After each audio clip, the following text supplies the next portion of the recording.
Hi, my name is Rick van den Hengel. My story really started in Europe, in the Netherlands. Growing up there, I had two really amazing parents, wonderful and loving, and kind of what you would think of when you think of a Christian family, except they weren't Christians. They just never talked about God. And then I moved to the United States in 2008, and I started going to high school here, and I made some friends, and then found out some of those friends were Christians. And then I moved on, started going to community college. That's where I met Rachel, and Rachel and I started becoming friends, and then later we started dating. And she was strong in her faith. She brought me to church with her, and that was potentially, I'm not quite sure, but I think that might have been the first time I ever went to church. And so fast forward a couple more years, started going to college in Columbus, and Rachel did too. So we moved there and met up with a friend of mine who also went to school there. And he, as well as Rachel, were both strong in their faith. So the first thing they did when we moved was find a church. And that was really the beginning of me going to church on a regular basis. And so at some point during those 2 years there in Columbus in college, that's when I started to believe. Something just changed. And I also started going to a small group with my friend. His name's Brock. And we went on a mission trip together. And at some point I started praying, because that was not something I had really done before that either. And so a lot changed during those 2 years. I'd say I walked in not being a Christian, and I walked out believing in God. One of those periods that was both a time of growth but really hard was when my dad got sick. After all sorts of scans and doctor visits, found out that it was a brain tumor. I just remember praying a lot from that first moment that he collapsed all the way till he passed away a year later.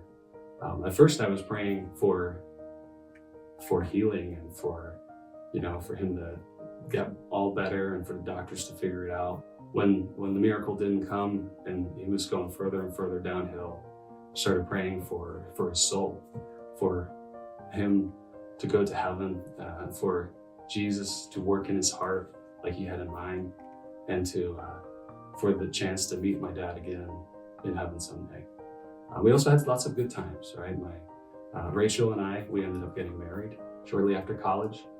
We later on had two wonderful boys, and so we had blessing after blessing in that sense. Sometimes I took a few steps backwards. So I remember with COVID, I just became more isolated, stopped going to church in person, stopped small group, stopped seeing friends at work and outside of work, and became a dad at the same time. So just lots going on, and I became real isolated, I would say. I realized after a certain while that I was just getting more angry and unhappy. I realized it was because I had just put him on the back burner and not done anything to grow towards him.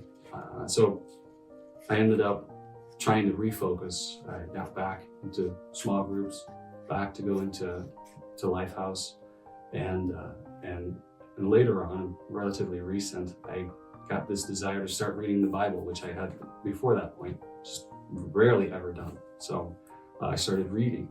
God has led me along the way and nudged me in the right direction, and I'm looking forward to see what the future holds and how I can continue to walk with him and learn from him. So my name is Rick van den Hengel, and I'm here today to tell you that Jesus is my Lord and my Savior.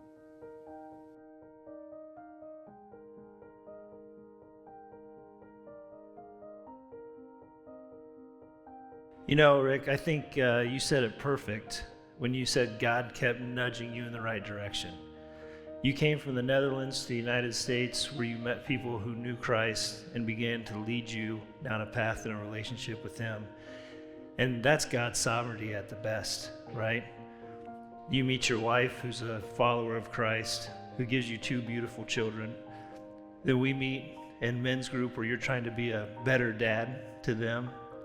And I just can't help but notice how God put himself in your life, waited for you, knew he had a plan for you, and eventually here we are. So with your proclamation, it's my honor to baptize you in the name of the Father, the Son, and the Holy Spirit.